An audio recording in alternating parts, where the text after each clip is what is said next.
Sad ćemo na neki način vidjeti ko je precizniji ili ko je bolji, ko je brži, dakle sve ove karakteristike odlučuju između streličara i samostreličara. Evo to je po prvi put, sad ćemo vidjeti u borbi za treće mjesto, kasnije ćemo imati i borbu za prvo mjesto. U ovom natjecanju sada oni će gađati samo jednu rundu. Dakle, ko pobjedi, taj automatski osvojio treće mjesto. Međutim, kasnije, kad bude finalno gađanje, tamo će se gađati do 2 pobjede. Dakle, moguće 2 ili 3 runde gađanja.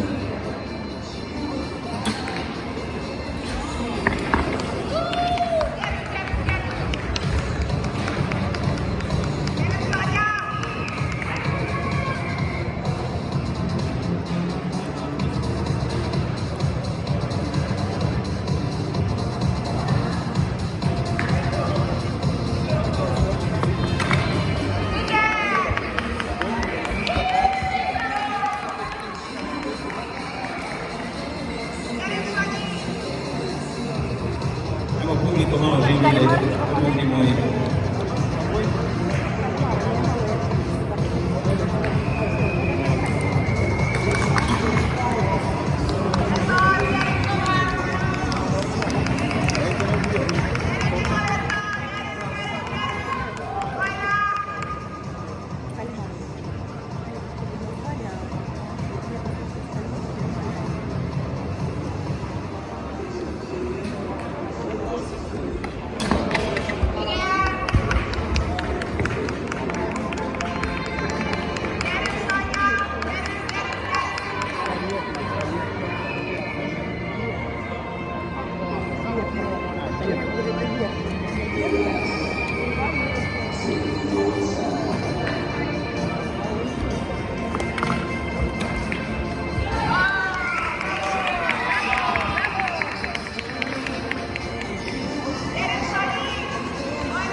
Ovo je zadnja strelica.